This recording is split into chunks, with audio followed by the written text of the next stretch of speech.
सभी को जय मसीह की। हमारे महान प्रभु परमेश्वर का अनुग्रह, उसकी दया और उसकी शांति हम सभी को मिलती रहे। आमीन। हम सभी जानते हैं कि बहुत जल्द प्रभु यीशु हमें लेने आ रहे हैं। मेरी यह प्रार्थना है कि हम सभी उसके आने से पहले तैयार हो सके और जिस दिन का इंतजार कलीसिया कई सालों से कर रही है, उस दिन हम सभी बादलों पर उठा लिए जाए। आमीन। मेरे भाइयों और बहनों, बाइबल एक ऐसी किताब है जिसको जब तक परमेश्वर ना समझाए तब तक कोई नहीं समझ सकता। मेरा जन्म एक मसीही परिवार में हुआ। मैं बचपन से ही प्रभु में हूँ और बचपन से ही मैंने बाइबल को पढ़ा है। पर कुछ बातें जो मैं अब समझ पा रही हूँ, वो मैंने पहले कभी नहीं समझी थी। आज जो रहस्य मैं आपको बताना चाहती हूँ, वो मुझे मेरी मेहनत से नहीं, पर सिर्फ परमेश्वर के अनुग्रह से मिला है। बहुत सारे प्रचारक भाई उठाए जाने को, जिसको हम अंग्रेजी में रैप्चर कहते हैं, उसको यीशु का दूसरा आगमन कह के प्रस्तुत कर रहे हैं। पर बाइबल यीशु मसीह के बादलों पर अपनी कलीसिया को उठाए जाने को यीशु का दूसरा आगमन नहीं कहती। बाइबल कहती है यीशु बहुत जल्द बादलों पर अपनी कलीसिया को लेने आ रहा है और बाइबल इसे धन्य आशा, उठाया जाना और कलीसिया का स्वर्गारोहण कहती है। कलीसिया के उठाए जाने के 7 साल बाद जब यीशु दोबारा आएगा, तब कलीसिया भी उसके साथ आएगी। बाइबल इस आगमन को यीशु का दूसरा आगमन कहती है और याद रखें, हमारी आशा उठाए जाने पर है, यीशु के दूसरे आगमन पर नहीं। यीशु बादलों पर कलीसिया को लेने आएगा और उसका दूसरा आगमन उन सभी के न्याय के लिए होगा जो उसकी आज्ञा को नहीं मानते थे और उसके सुसमाचार को नकार चुके थे। आज मैं परमेश्वर के अनुग्रह से इस वीडियो में उठाए जाने और प्रभु यीशु के दूसरे आगमन के विषय में आपको 7 प्रकाशन देना चाहती हूँ। और जरूरी है कि हम हर बात को परमेश्वर के वचन से प्रस्तुत करें, ना कि अपनी समझ से। जैसे कि मैंने कहा, मैं 7 प्रकाशन के ऊपर आपसे बात करना चाहती हूँ। वो प्रकाशन कुछ इस प्रकार से होंगे। पहला प्रकाशन है, हम वहाँ होंगे जहाँ यीशु होगा। दूसरा प्रकाशन है, हम नए शरीर को धारण करेंगे। तीसरा प्रकाशन है, हम मौत को हरा देंगे। चौथा प्रकाशन है, भय से नहीं पर प्रेम में तैयार होना है। पांचवा प्रकाशन है, वो खुद हमें लेने आएगा। छठा प्रकाशन है, वो अपनी प्रतिज्ञा पूरी करेगा। सातवां प्रकाशन है, हम उसके उद्धार को देखेंगे। सबसे पहले हम समझते हैं कि पहला प्रकाशन क्या है। पहले थिस्सलुनीकियों के 4 अध्याय में वचन 16 से 18 में पौलुस हमें समझाता है कि बहुत जल्द हम सभी जो प्रभु के लिए तैयार है, एक तुरही की आवाज को सुनेंगे। हम प्रभु को बादलों पर देखेंगे और जीवित उठा लिए जाएंगे। उसके बाद हम परमेश्वर के साथ होंगे। यीशु ने कहा था, जहाँ मैं हूँ वहाँ तुम भी रहोगे। यही हमारी धन्य आशा है और हम प्रतिदिन इसी आशा में जीवित रहते हैं। पर याद रखें, दूसरा आगमन उठाए जाने से बहुत भिन्न है। उठाए जाते समय सिर्फ यीशु आपको बादलों पर दिखेगा, पर दूसरे आगमन में जब वो 7 साल बाद दोबारा इस पृथ्वी पर लौटेगा, उस समय हम भी उसके साथ आएंगे।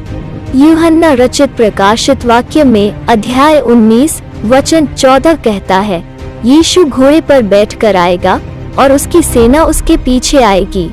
कुछ लोग कहते हैं कि वो सेना स्वर्गदूतों की सेना है, पर यदि हम ध्यान से पढ़े तो वहाँ लिखा है, उन लोगों को मलमल के वस्त्र दिए गए हैं, लेकिन स्वर्गदूत वस्त्र नहीं पहनते। यह वो लोग हैं जिनको प्रभु ने जीवित उठा लिया था और उनको मलमल के वस्त्र दिए गए थे। यीशु अपनी कलीसिया के साथ आएगा, तब वो वचन पूरा होगा कि हर आँख उसको देखेगी और सभी लोग उसको देखकर अपनी छाती पीटेंगे, क्योंकि वो न्याय का दिन होगा। और जकरयाह नबी कहता है, वो जैतून पर्वत पर उतरेगा। हमेशा याद रखें, इस बार यीशु कलीसिया को लेने आएगा और दूसरे आगमन में वो कलीसिया के साथ आएगा। यह था पहला प्रकाशन। अब हम दूसरे प्रकाशन को समझते हैं। कुछ लोग उठाए जाने और दूसरे आगमन के विषय का अंतर नहीं समझ पाते। यदि आप उनसे पूछेंगे कि प्रभु आने वाला है और आप इसे क्या कहते हैं, तो वो कहते हैं यीशु का दूसरा आगमन। पर मैं आपको बताना चाहती हूँ, हम यीशु के दूसरे आगमन का नहीं, पर उठाए जाने का इंतजार कर रहे हैं। दूसरा आगमन हमारे लिए कोई अच्छा संदेश नहीं है, क्योंकि वो दिन है जब प्रभु इस सारी पृथ्वी का न्याय करेगा और आज्ञा नहीं मानने वालों पर एक भारी दंड आएगा। पर उठाया जाना इस तरह नहीं है। वो दिन है जब हम हमारे शरीर से बाहर निकलकर एक नए शरीर को धारण करेंगे, जो स्वर्गीय देह है। उस शरीर में कोई बीमारी नहीं है। वो एक ऐसा शरीर है जो कभी आपको पाप करने के लिए नहीं उकसाएगा। पौलुस यही बात कुरिन्थियों के लोगों को समझा रहा था कि जैसे पक्षियों का शरीर अलग होता है और मछलियों का शरीर अलग होता है, वैसे ही एक स्वर्गीय देह भी है, जो एक व्यक्ति को तब मिलेगी जब वो प्रभु के आने पर उठा लिया जाएगा। पर दूसरे आगमन में यह सब नहीं होगा, क्योंकि वो तो न्याय और परमेश्वर के क्रोध का दिन होगा।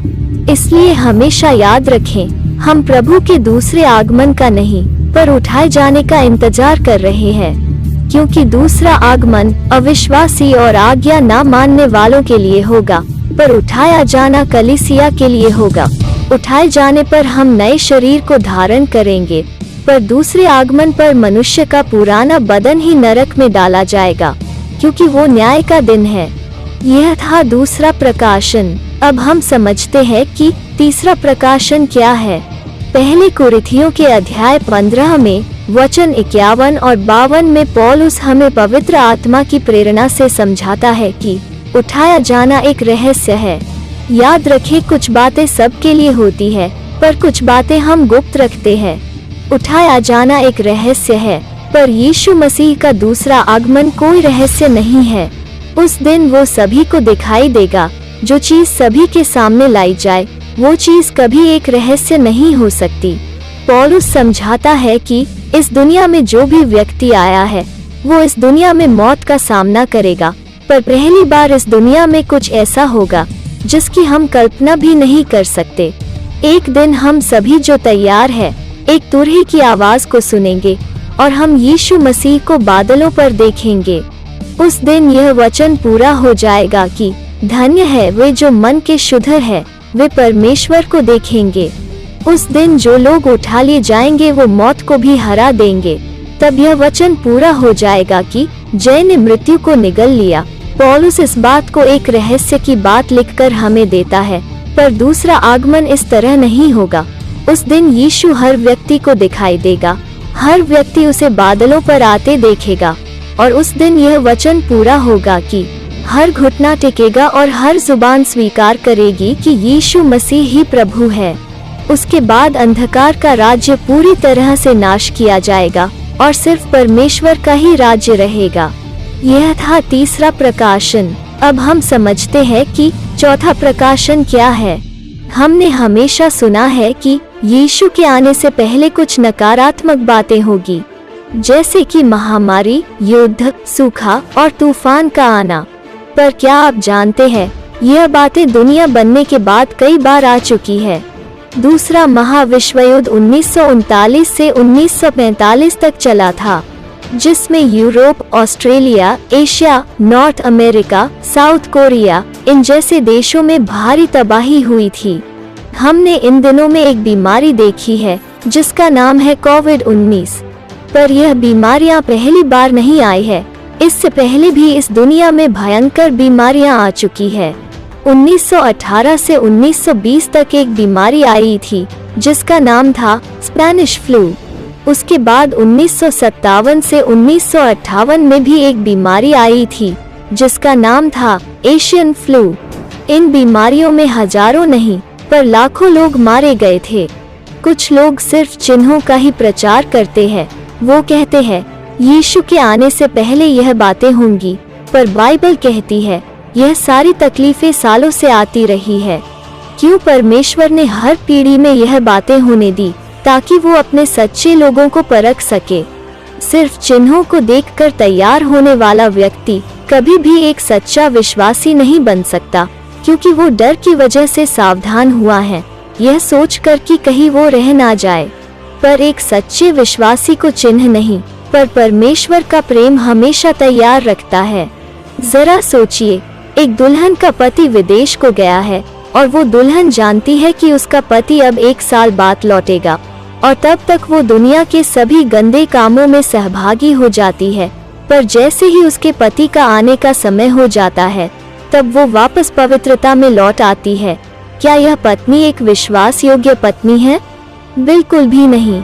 एक स्त्री हमेशा अपने पति के लिए पवित्र रहती है, चाहे वो कभी भी विदेश से वापस आए। वो अपने आप को पवित्र रखती है, इसलिए नहीं कि उसको डर है, पर इसलिए क्योंकि वो अपने पति से प्रेम करती है। परमेश्वर भी हमारे अंदर इस तरह की विश्वास योग्यता देखना चाहता है। क्या आप जानते हैं, जिस तरह उठाए जाने से पहले सिर्फ चिन्हों को ढूंढना ही सब कुछ नहीं है, पर यीशु के दूसरे आगमन से पहले बहुत सारी बातें ऐसी होगी जो कभी इस पृथ्वी पर नहीं हुई है, जैसे कि मसीही विरोधी का आना, यहूदियों का मंदिर बनना, एक ही सरकार जिसका नाम है वन वर्ल्ड गवर्नमेंट का आना, पुराने नियम के नबियों की दोबारा लौटने जैसी कई बातें होगी। दूसरे आगमन से पहले बहुत चिन्ह दिए गए हैं, पर उठाए जाने से पहले कोई चिन्ह नहीं है। ये अचानक हो जाएगा और लोग जान भी नहीं पाएंगे। जिन विपत्तियों को लेकर आज के प्रचारक हमारे सामने वो चिन्ह बता रहे हैं, वो विपत्तियां दुनिया बनने के बाद कई बार देखी गई है। सिर्फ तकलीफों को देखकर सभी के लिए तैयार मत होइए, पर हर समय आत्मा में जागते रहें और तैयार रहें। यीशु ने कहा, धन्य हैं वे दास जिन्हें स्वामी आकर जागते पाए। मैं तुमसे सच कहती हूँ कि वो कमर बांधकर उन्हें भोजन करने को बैठाएगा और पास आकर उनकी सेवा करेगा। यह था चौथे प्रकाशन का रहस्य। अब हम जान लेते हैं कि 5वां प्रकाशन क्या है। यीशु मसीह ने हमसे वादा किया है कि वो हमारे लिए स्वर्ग में घर तैयार करने जा रहा है। बहुत जल्द वो हमें लेने आएगा। क्या आप जानते हैं, जब वो हमें लेने आएगा तब वो हमें अकेले लेने आएगा, उसके साथ कोई नहीं होगा। ऐसा क्यों? बाइबल कहती है, जब परमेश्वर ने आदम को बनाया तब उसने कुछ समय बाद हव्वा को बनाया। क्यों? क्योंकि प्रभु चाहता था कि आदम सबसे पहले उसको देखे और उसको पहचान ले। हव्वा कुछ समय के बाद बनाई गई थी। परमेश्वर आज भी यही चाहता है कि सबसे पहले आप स्वर्गदूत को नहीं, पर उसको देखे, उससे मिले। यह उसका प्रेम है जो इतना गहरा है कि नापा नहीं जा सकता। आप परमेश्वर के प्रेम की शुरुआत तो देख सकते हैं, पर उसका अंत नहीं देख सकते। क्या ही महान बात है कि सारी दुनिया उसके सामने झुकती है, लाखों स्वर्गदूत उसके सामने सजदा करते हैं। वो इस दुनिया का अकेला मालिक है। वो स्वयं हमें लेने के लिए आएगा। ये उसकी एक महान प्रतिज्ञा है, जिसका वर्णन पौलुस पहले थिस्सलुनीकियों में 4 अध्याय के वचन 16 में इस तरह करता है कि प्रभु आप ही स्वर्ग से उतरेगा। जी हाँ, आपने ठीक सुना, वो आप ही स्वर्ग से उतरेगा। यही एक विश्वासी का सच्चा आदर है। पर यह भी याद रखें कि यीशु मसीह का दूसरा आगमन इस तरह नहीं है। उस दिन जब वो इस दुनिया का न्याय करने आएगा, तब सभी लोग खुशी नहीं मनाएंगे, पर वो अपनी छाती पीटेंगे। इस बार लोग उसको अकेला नहीं, पर लाखों स्वर्गदूतों के साथ देखेंगे। स्वर्गदूत हर व्यक्ति को यीशु मसीह के सामने ले आएंगे और उस दिन वो हर एक के काम के अनुसार उनका न्याय करेगा। मेरे भाइयों और बहनों, हर जगह बाइबल यही बात समझाती है कि तुम्हारे लिए आशा उठाए जाने में है, ना कि यीशु मसीह के दूसरे आगमन में है। यह था 5वां प्रकाशन। अब हम देखते हैं कि 6ठा प्रकाशन क्या है। परमेश्वर प्रतिज्ञाओं का परमेश्वर है। वो अपने वायदों को 100% पूरा करता है। परमेश्वर ने हमसे प्रकाशित वाक्य 3:10 में वादा किया है कि वो हमें उस समय से बचा लेगा जो इस सारी दुनिया पर आने वाला है। आखिर क्या आने वाला है इस दुनिया पर? वो है परमेश्वर का क्रोध। यदि हम परमेश्वर की आज्ञाओं को मानते हैं, तो हमारे लिए भी यह वादा पूरा होगा। और इससे पहले कि परमेश्वर अपना क्रोध इस पृथ्वी पर उंडेले, उससे पहले वो हमें उठा लेगा। पौलुस कहता है, परमेश्वर ने हमें उसके क्रोध के लिए नहीं, पर उद्धार को देखने के लिए चुना है। हमेशा याद रखें, बाइबल के अंदर मिस्र देश संसार का चित्र है। फिरौन शैतान को दर्शाता है मेमना यीशु मसीही को दर्शाता है और दानियेल परमेश्वर की कलीसिया को दर्शाता है। जिस समय राजा नबूकदनेस्सर ने शद्रक, मेशक और अबेदनगो को आग में डालने का निर्णय लिया, उस समय उसने कहा कि आग को 7 गुना ज्यादा धधकाओ। यह वो 7 सालों को दर्शाता है जो कलीसिया उठाए जाने के बाद संसार पर आने वाले हैं, जिसमें परमेश्वर अपने क्रोध को इस पृथ्वी पर उंडेल देगा। अब बताए, जिस समय शद्रक, मेशक और अबेदनगो को आग में डाला गया, उस समय दानियेल कहाँ था? वो एक ऊंचे स्थान का अधिकारी बन चुका था, इस कारण वो बच गया। हम भी इसलिए बच जाएंगे क्योंकि हम ऊंचे स्थान पर होंगे, यानी कि स्वर्ग में। जिस तरह से परमेश्वर ने हमसे वादा किया है कि वो हमें उस समय में बचा लेगा, उसी तरह यह भी साफ है कि उसका दूसरा आगमन एक दंड का आगमन है। इस बार यीशु अपने हाथों में राजदंड लेकर आएगा, जो न्याय को दर्शाता है। वो तो न्याय का दिन है। यशायाह के 6 अध्याय में लिखा है, वो पीड़ाओं का दिन है, वो सत्यानाश करने वाला दिन है। उस दिन सबके हाथ ढीले पड़ेंगे। उस दिन किसी प्रकार की दया नहीं दिखाई जाएगी।